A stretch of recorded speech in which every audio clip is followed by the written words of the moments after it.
Hello, everyone, and welcome to the latest episode of VOX VOMITUS. I am your host, Jennifer Ann Gordon, the author of the Kindle Award-winning novel Beautiful, Frightening, and Silent, as well as Pretty Ugly and the Hotel series. Joining me today, as always, is my VOX VOMITUS vixen, Allison Martine, author of the bourbon books. I have a feeling she would like some bourbon right now. I don't think she has any. You would like bourbon, yes. I always want bourbon. That's a silly question.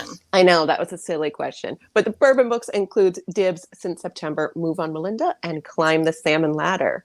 Joining us today is, there's nobody here right now. Not yet, but we are very confident that the one, the only, Kyla Zhao. She just came in studio, everybody. I'm putting her on. God. Kyla! Dramatic Hi. entrance. Kyla Zhao. I hope Hi, I'm saying thank your you for last having name me. correctly. Author of The Fraud Squad has just officially joined us. Welcome, Kyla. Thank you for having me. I arrived right on time. I know. There's nobody in studio. There's nobody in the studio. I was I cutting tried to it do really like close. Sorry, a guys. dramatic introduction where I'm like, and there's no one here. Well, we were joking. We're the kind of people who are neurotic and we're like, we're always on time. But Kyla is like, I'm arriving to the party late because it's my party, because debut author.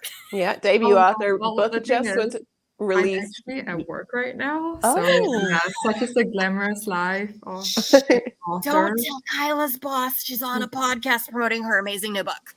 Oh my And then gosh. Michelle I says, hope she never watches this. But yeah. Are you in like a cubicle? Do you have your own office at least? Are you like just whispering? Yeah, I'm in a conference room right now, so all's good. Okay. So the conference room doesn't really have the major grand piano behind you. No, this is a virtual background. It's fine. I Yeah. kind of figured, because we've seen people live there before, and I don't think y'all live together. That would be amazing. I think Allison, you've lived there before. You know what? I don't know if I've lived there. I think I have at least once. I've also lived in the Trinity College library, and that's the time where the green screen made my hair disappear. So now I actually have like a real background, like don't knock that over, so that I'm always here and nothing disappears in green screen. Well, Kyla, your book just debuted yesterday, correct? So happy one-day-old book birthday. Thank you. I know Allison got the Audible yesterday. I got the Audible today, so I am not quite finished, but Allison managed to finish your entire book. That's impressive. I only did it. I so cheated because, for is fantastic, but I made her talk a little bit faster so I could make sure I was done before I talked to you, because I needed to know how it ended. So she sounds just as good at 1.3 speed. She's great. Okay. I've never listened to an audiobook before, so I didn't realize that you could adjust the speed. That's pretty handy. We've had to do it before. We've done it before, and I've done it sometimes because of bad narrators, where they have these like William Shatner pauses that are just unlistenable. But yours, I loved her, and I would have liked to listen to her at regular speed, but I'm like, I need to get through this before we talk to Kyla, so that was the way I got it done. I got through 3 hours of it at regular speed. But I was able to figure out how to use my Bluetooth headphones without technical help from my husband for the first time, because he was working, and I'm like, how did these even turn on? Yeah. And then I got so frustrated, I was like banging them, and they turned on. That shouldn't have worked. Well, that works. I know. I'm like, what's happening? Okay, but Kyla, we want to hear about your book, which I've been blasting everywhere as like socialites, Singapore, status, and fashion magazines. And Samantha Song. Can you give us just a little bit about yourself and your fantastic book? Yes. Okay, so before I start, is it just me, or am I the only one seeing the lag in my screen? Like, you two look perfectly fine, but is there a lag on my end? Every once in a while. You might not be as strong a Wi-Fi signal or connection, but it's okay. Okay, my company does Wi-Fi, so this is concerning. Oh no! Don't tell us who you work for. I know. I'm like, whatever you say, don't say the name of the company. Like, we know you work in Silicon Valley. That's as much as we're gonna say, because that's what's on your bio, and that beyond that, well, but we're live and weird stuff happens, so that's all we can do. Okay, cool. Thanks for being flexible about it. But yeah, thank you so much for having me. I'm Kyla. I'm the author of the debut novel, The Fraud Squad.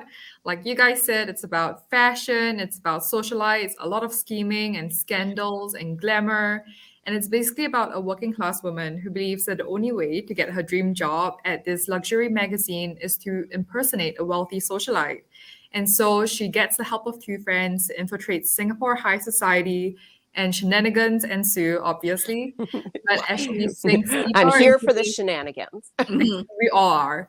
But as she sinks deeper into this glamorous new lifestyle, her fears of being exposed also deepen, especially when there's a mysterious gossip columnist hunting for high society dirt and other socialites determined to bring her down.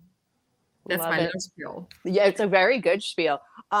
Yeah, like 10 minutes into the book, I'm like, ooh, this is like The Devil Wears Prada with like Gossip Girl and Crazy Rich Asians and all these things. And then I go to Amazon and it's like, if you're a fan of Devil Wears Prada and Crazy Rich Asians, you're going to love this book. And I'm like, I do. Okay, I'm Exactly right. I'm glad that the comparative titles are accurate. Yes, I know that it's always kind of awkward when you're like, where did they get that this was like blah, blah, blah. Oh, well. But it did make me dig out a big stack of my fashion magazines so I could have them as like a prop. Oh, that's awesome. She's like, here are my magazines. They are not S. They're not Tatler. S. But I want to just say, I just had so much fun listening to this, and it definitely has all those vibes with the Gossip Girl, because that's like one of the biggest plot lines in this is that it's not just, oh, she wants to be writing this column, but there's this column out there already that she just, she both loves it, but also kind of hates it. And there's so much like love, lust involved in this secret columnist who just airs everybody's dirty laundry if you're fancy. And she's like, but I want to be fancy enough that my dirty laundry is showing too. Yeah, exactly. I think the love-hate relationship that the wealthy and the famous have with the media, that's always very fascinating to me. Because you know how celebrities, they always denounce paparazzi, but at the same time, they're also always calling paparazzi on themselves. And that's always been like super fascinating to me. And actually, the idea for this, Gossip Girl character didn't actually come from Gossip Girl. It came from this story that I came across while I was doing some research for my book. And it's about this group of women from Shanghai, and they pretend to be wealthy socialites, and they use social media to bolster this image of them as being, very wealthy, very affluent.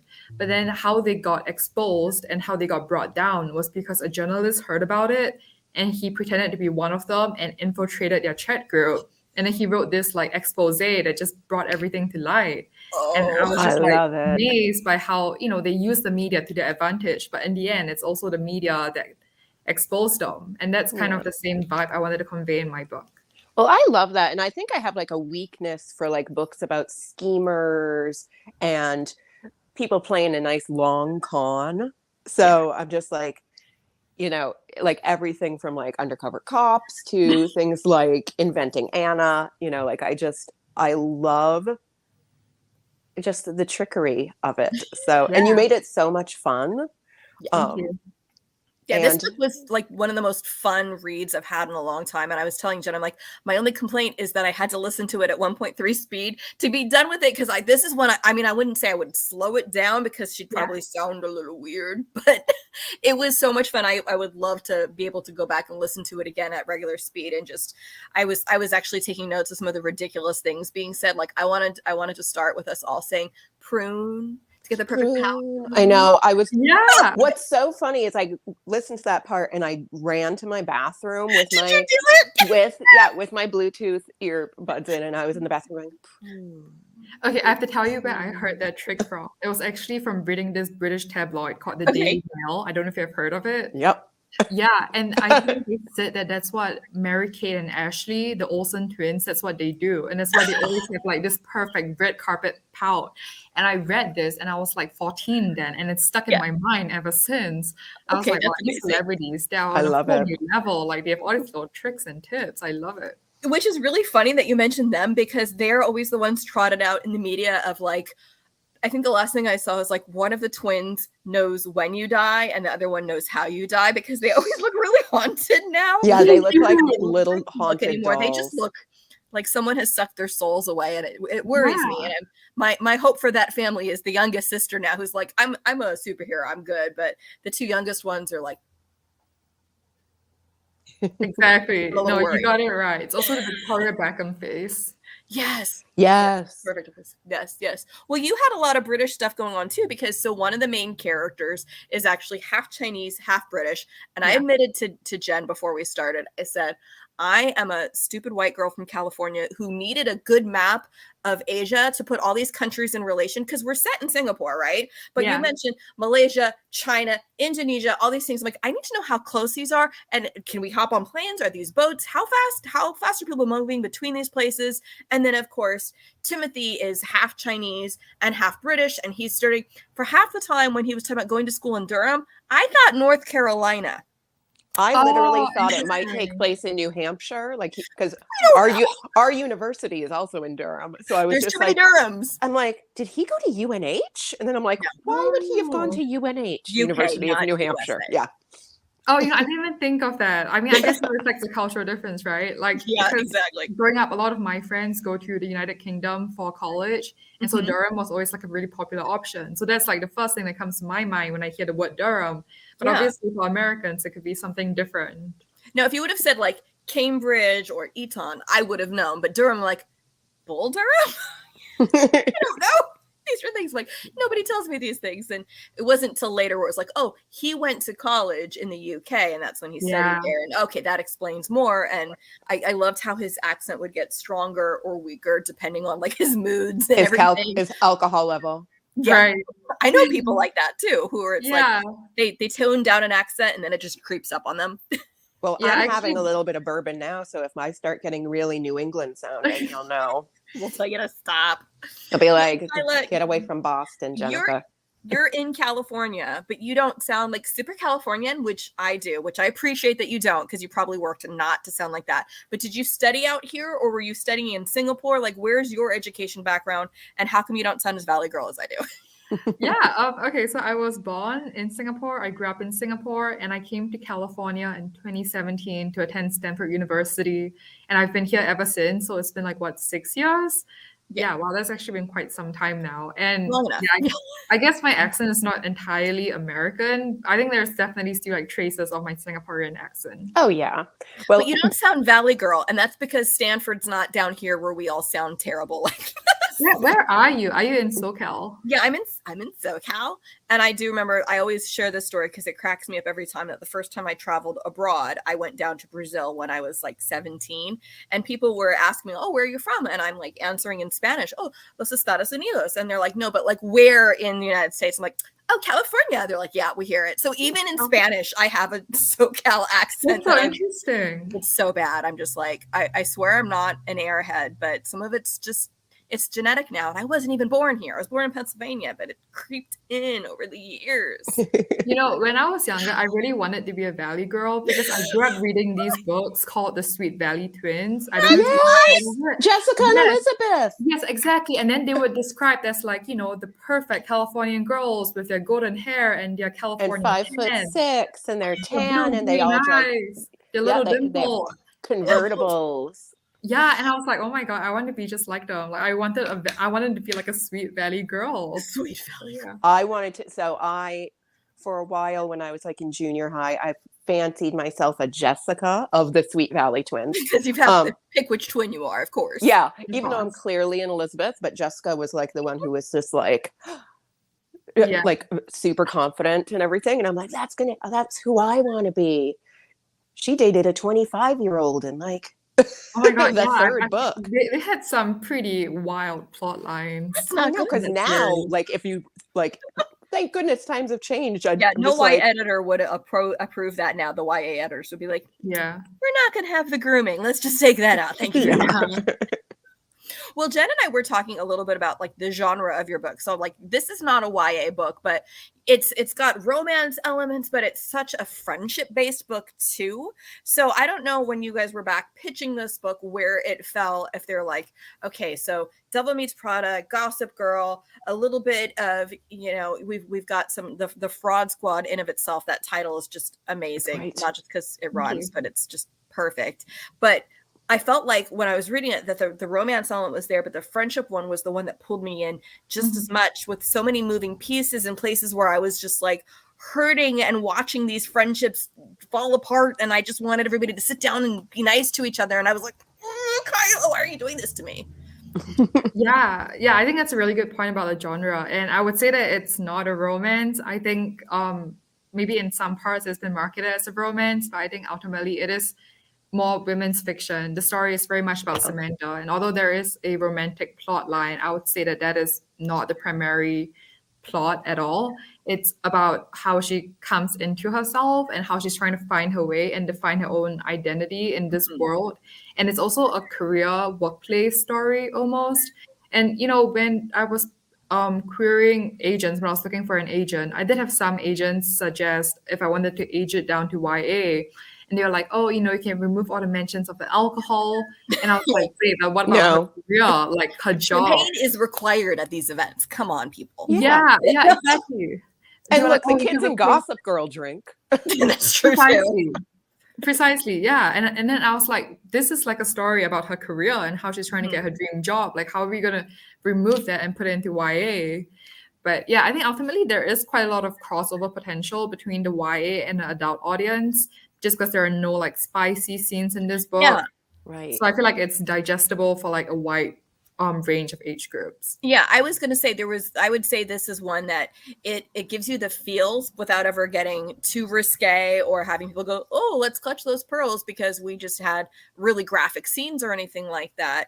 And that I think, that could make it YA appropriate, but the themes aren't YA because she's coming into her career and she's not brand new in this, which I appreciate it because she's put in her hours, she's put in the years, and she still sees that plum job just out of reach. Because if you would have done that when she was younger, you'd be like, grow up, girl, you got to put in the hours like everybody. You've got to have a bad job.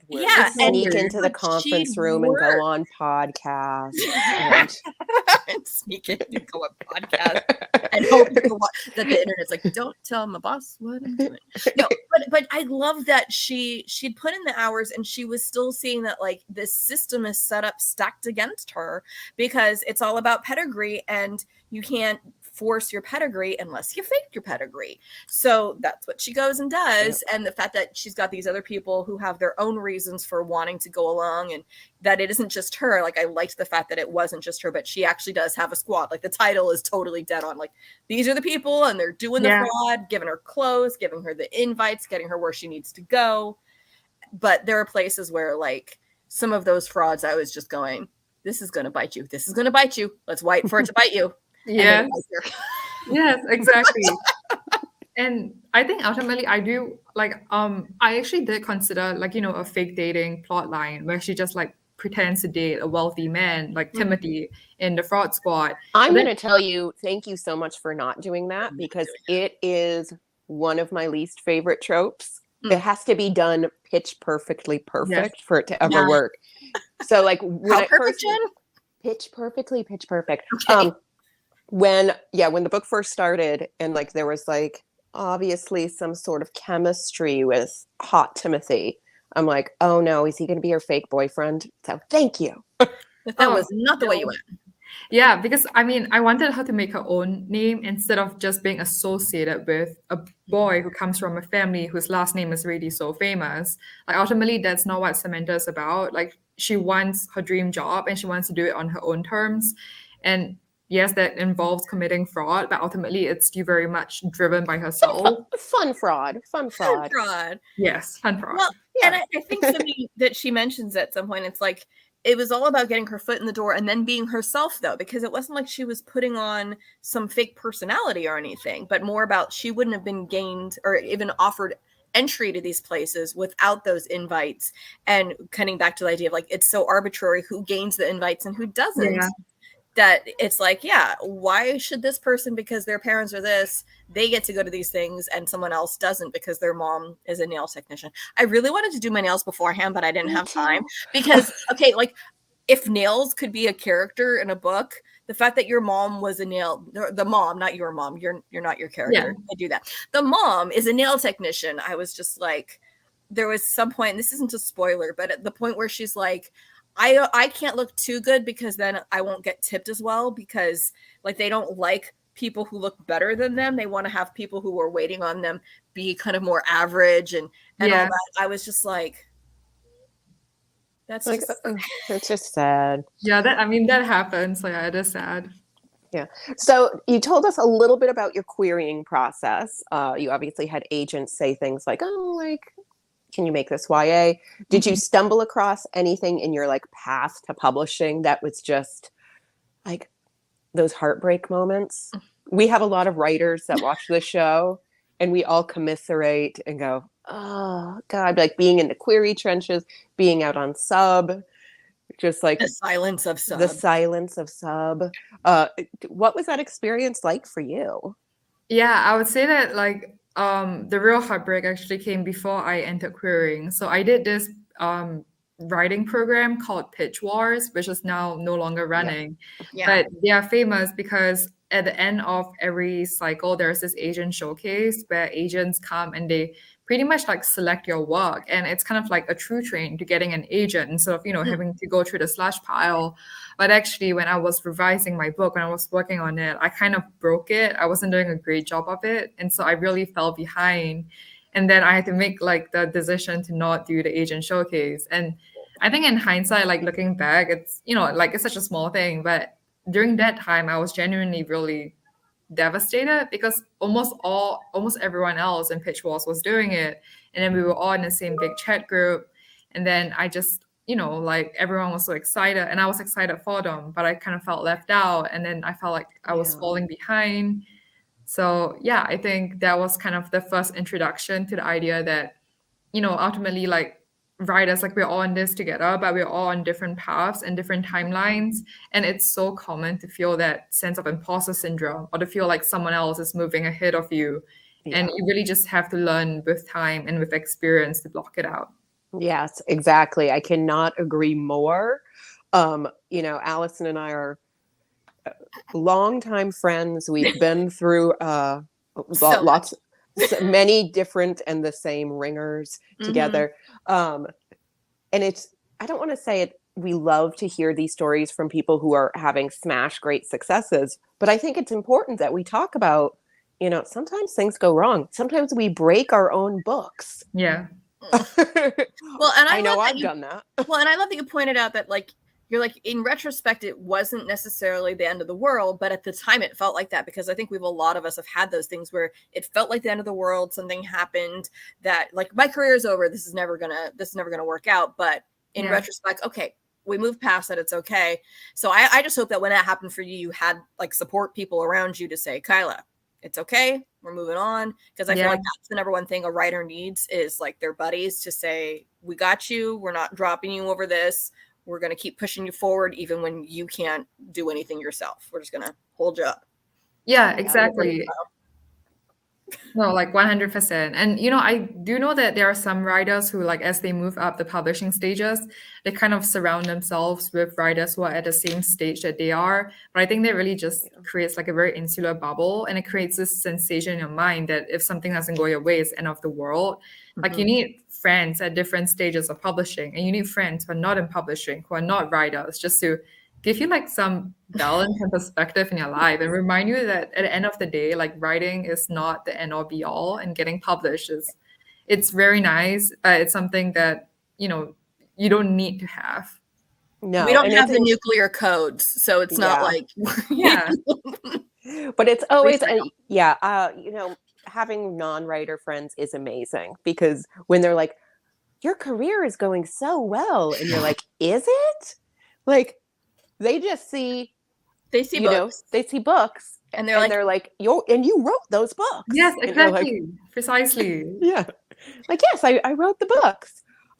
They didn't see, the hours of like scream crying and going, this doesn't make any sense at all. But you just keep writing and you're like, I'll fix it later. Well, and I'm guessing like, so some of my betas are non-writers, and I actually had the privilege. I have betaed for one of Kyla's books, another one that's coming out. But so that one, they aren't trying to make YA though, are they? No. Okay, so Kyla has also written a book that is a middle grade level book. Is that right? I'm like trying to remember if it's middle Well, grade. actually, it started off as a YA, and then my editor asked to age it down to middle grade. So Like, I think eventually they're going to ask you just to do a picture book. yeah, I'm just not gonna ever write a YA from the looks of it. No, they're like, just keep going this direction. You're Go in every single younger. direction but YA. But tell us a little about that one, because I've actually read it. Jen hasn't, because she's not one of your betas, and that's fine. Getting Jen to beta something actually requires an act of God. But Jen's I know, I don't do it. She's like, I don't do it. I don't do it. But Kyla's other book is about chess players, and specifically a young girl chess player. So if you want to tell us a little bit about May the Best Player Win. I should be able to say that a lot easier, but it doesn't rhyme like Fraud Squad. So it doesn't. Yes, the Fraud Squad, that title came so easily to me. It was a title from day one. Yes. And then from this middle grade novel and for my second adult novel, like coming up with a title has been such a heyday. But yeah, no, thank you for asking me about this book, because it's actually very close to my heart. I grew up playing chess. Chess is a very male-dominated game. So, growing up... We've all seen The Queen's Gambit. Yeah. See, I did not. My book was... Wait, so what? What? I haven't seen it. Oh my gosh, okay. Sorry. Get out. So everyone thinks that my book was inspired by The Queen's Gambit, but no, it wasn't. And, I really wanted the title, The Queen's Gambit, but then Netflix got to it first. Like, no! So that's a bummer. Yeah. But so it's about this young chess prodigy. It's a girl, and she makes a bet with a sexist teammate in order to prove him wrong, to prove that girls can be just as good as boys at chess. And then, she's also trying to come to terms with her own complicated feelings towards the game, because she's always been defined as a chess prodigy. So what does it mean when suddenly she's not doing as well anymore, for instance? And that's feelings that I've also grappled with as a competitive chess player growing up. How old were you when you started playing chess? Oh, like 6. Oh my God. See, I'm picturing Kyla as a toddler. Like, first she's kind of still gumming the pieces, and then she's playing them and winning, because I can see her doing that. But I was losing terribly, and I would ask my grandpa to like always play with me until I win a game. And I think at some point he just started losing to me on purpose, because he really I'm tired of this, Kyla. Yeah, he was like, I want to go get dinner now. I don't want to keep playing. But I was like, no, more. Yeah, I am terrible at chess. I had a boyfriend who was very good at it, and he taught me chess, and I was like, oh, this is going to be our game. And we had several dates where I was just like, we are playing till I win. Wow. And yeah, and it would be like 1 a.m, and he would just throw in the games at that point in time. And I'm like, I did it. Sleep. Well, and I love in both books, you have a strong aspect that's the whole parent-child thing, either between your main character and in Fraud Squad, you actually have certain, like, multiple characters who have complicated parental relationships, and how the parents' choices impact the child's choices, and even the options in front. Because in Fraud Squad, like, I think it comes out pretty early. We've got a main character. So Samantha Song has only her mom still living. And by the time her father died, he didn't leave them in a place where they were by any means set for life. If that's a fair way to put it. That is a good way to put it. And then, so something that Sam's mom says later to her in the book, and I was just like, I'm writing that down because I hate it, but it feels so true in so many ways. But she said, it's better to marry well than to study well. And I really hope nobody said that to you, Kyla, ever. But I feel like in so many ways, especially for women, I mean, I think it's true for men too, but like who you marry and what kind of baggage they bring with them and what kind of choices they make so impact your life that in some ways it's like, you can always go back to school or do whatever that, but if you get involved in a marriage or someone brings you into debt or, emotionally abuses you or whatever, that can really mess you up for basically the rest of your life. But I don't know if that was a quote that you took from someone or had heard somewhere, or if you just put perfect words in her mouth or what. Yeah, I think it was, I don't know, like even when I went to Stanford, which is like a good university, and the people there it doesn't smart. suck. Yeah. But it's Ivy League, but whatever. I know. Just a little known university for average people, Stanford. Yeah, but people who have 4.0s. Them, Oh, well, great inflation is very real. It's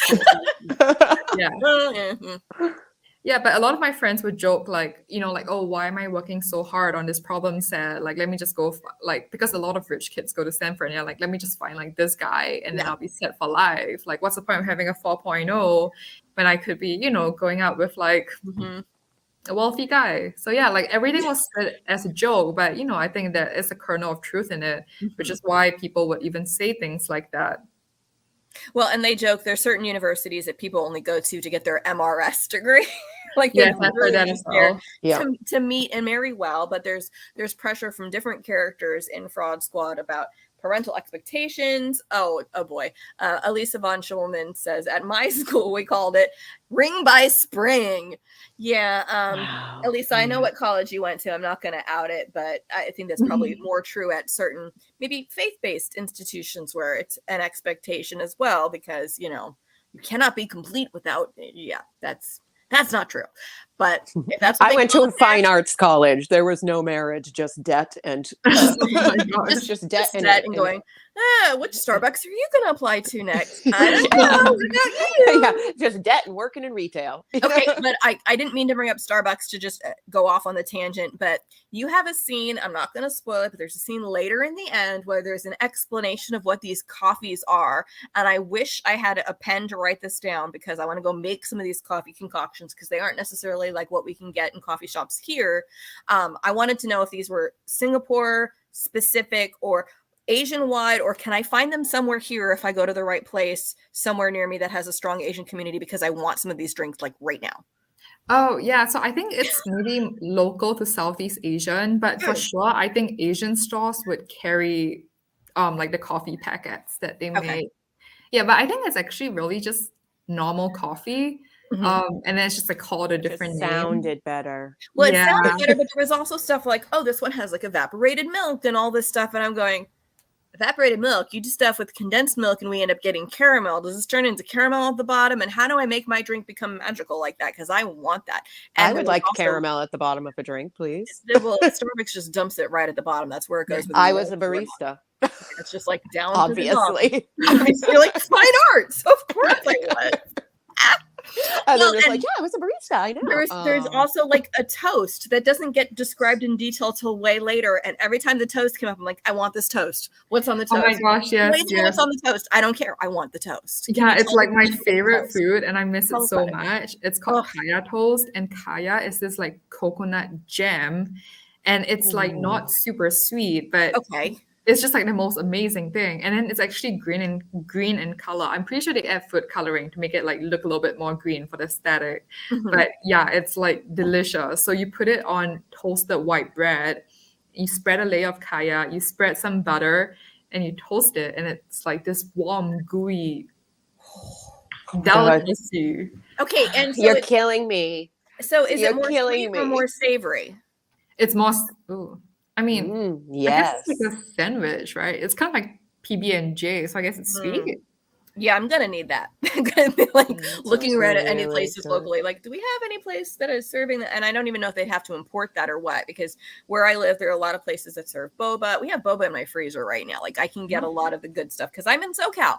But some stuff is really specific locally that, like, we don't even grow that here. Forget getting something that you can't get unless you're in certain parts of the world and knowing exactly what to order. And then the coffee too. I want all. Yeah, I mean, I can send you a link. I used to get mine on Amazon, but I think the price went up. So now every time my friends come visit from Singapore, I make them bring me like 4 jars of this jam. Yes, that is the right way to do it. Well, there's certain foods that are only available in certain parts of the world unless you're willing to pay a huge markup. So like, anybody who's going to the UK knows they need to bring me back crunchies, or I get really mad, because no, violet crumble is not the same thing. I want crunchy.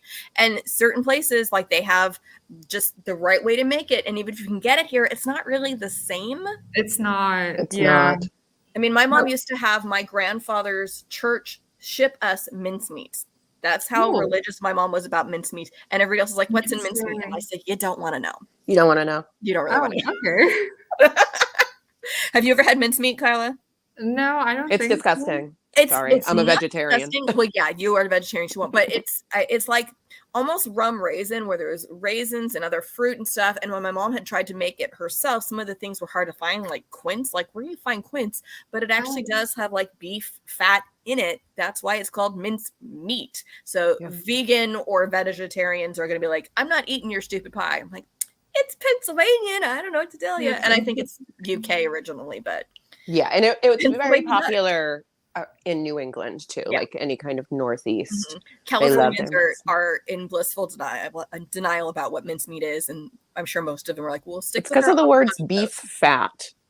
Yeah, it kind of throws me off a little bit. This reminds me of mince pies, which I think is a more European dish. I used to think that they were like mince meat, like a savory dish, but no, it's like a pastry almost. It's like a pastry, but they make it with beef fat. I don't know how different a mince meat and mince pie is. I'll have to look that up. And pretty much like two of my best writer friends are in the UK, and we can pretty much every time we talk, there's at least one word that comes up that one of us has to go, wait, what are you talking about? I don't know what that is. Wait, you don't have that here? No, I don't know what you're talking about. And then they've got some picture. I'm like, oh, you mean this? Like they don't have string beans. They call them something completely different there. Oh, wow. Okay. Yeah, these cultural differences are so fascinating.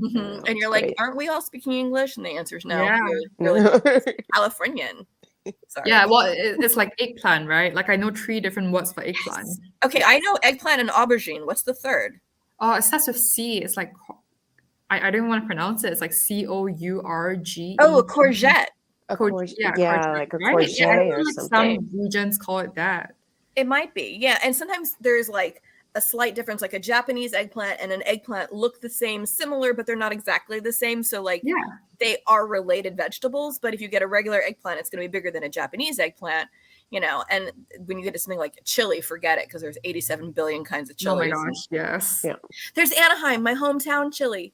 Best for chili potatoes. Yeah. Oh, you're from Anaheim? So like, that's not Disney, right? I know. Everybody just knows this. Allison lives inside Disney World. She didn't want to tell you. No, Disneyland. Disney World is Florida. Oh, yeah, that's right. And I stay far away from that if I can. But yeah, I'm scared of people dressed like giant animals. So I've never been to a Disney. I know, which is not. I'm not that. Obviously. I'm scared of like anthropomorphic things sometimes. Little known facts about Jennifer that I'm spouting on the show for no reason. Well, and it's funny because like this had a bit of food, but it wasn't overwhelmingly in food. But I did write down one other food product that is more of a drink. Tea bricks, like that's a real thing. Yeah, and actually, oh my gosh. Are they really that expensive? And where can I get one? And who is watching this is wealthy enough to send me a really fancy tea brick? Yeah, so I actually only just found out about them like a couple of years ago, and it was because this guy that I know very tangentially, he has like this designated room in his house that is just for tea. Well, I kind of describe it in a book, right? You do? Yeah, it's amazing. I'm like, can I live in this room?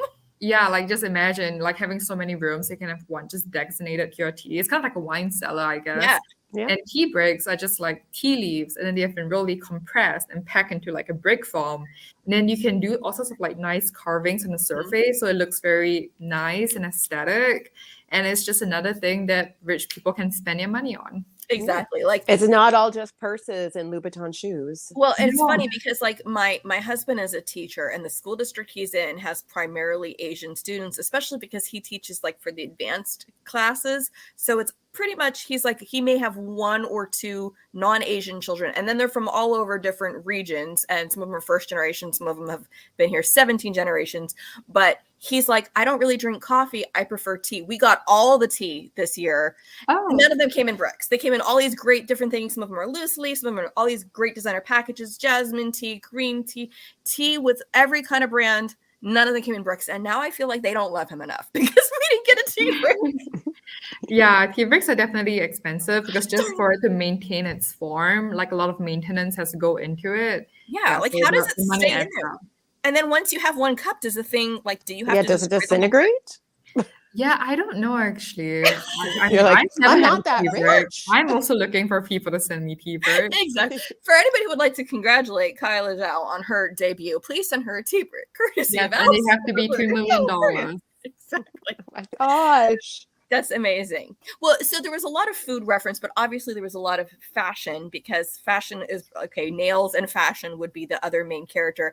And there was one quote I laughed at so hard, because there was one person, I don't remember who she was referencing, but saying they even made low-rise jeans look good. I'm like, wait a second, are low-rise jeans out now? I don't know these things. I know they don't look good on me, but they came back in. They were in, then they were totally out, and then the Gen Zs brought them back because they thought they were like cool. But Gen Zs are also trying to bring back flip phones. Oh, yeah, no, I think we're a weird bunch. But it's so interesting they bring up these things, because it's been like 1.5 years since I last read this book. Yeah. You guys have read it way more recently than I have. There are certain things that I don't even remember anymore. So like being reminded of this is like, you're like, I wrote about low-rise jeans. Yeah, I'm like, low-rise jeans. Wow, that was like a different time. Well, and I was thinking, like, I couldn't tell, and I think it was probably both, that first off, they were clearly something that wasn't supposed to be in at that point, but also that they really don't look good on most body types. So it's like this person is just so supermodel that anything looks good. Because I know there was a girl who I went to junior high school with that everybody was just like, Irene Tsao is so beautiful that she could wear a burlap sack wrapped in kitty litter and she would still look drop dead gorgeous. And she would, because she just was gorgeous. But like, I guess she'd probably also be able to pull off low-rise jeans. But I didn't realize low-rise jeans were such a... They're very triggering to people. They really are. That's super polarizing. Yeah. I think my other favorite part before we end, and I know I'm only on chapter 8 or 9 of the book, you have your character Timothy talking about how every guy goes through a Bon Jovi phase. Yeah. And I laughed out loud. And I was like, it was just such like a one-line thing, like, oh yeah, well, every guy goes through a Bon Jovi phase. One of my friends got a tramp stamp of Bon Jovi, and I was like, more of this. This is the world I want to live in, where dudes are talking about their Bon Jovi phases. Yeah. So, and their tramp stamps. Well, so getting back to the genre, this is like a friendship comedy with romance elements, because the reason I want to call it a rom-com is because it's so freaking funny, and so many rom-coms I read really don't ever make me stop and laugh or even chuckle, and maybe they're slightly humorous, but this is just, I mean, like I had to stop and write some of these things down. Like, first off, the fact that there were animals named Mochi and Peanut, like, what is this, my children naming them? Because that sounds like stuff my children would Those are such common Asian pet names. It's like a running joke that Asians always call their pet Mochi or Peanut. We're all Mochi. Well, because the first off, Mochi is meant to eat, so it's cute. But then there's like these little squishies that are called Mochi, and my kids all have Mochi everywhere. I find like random Mochi around my house,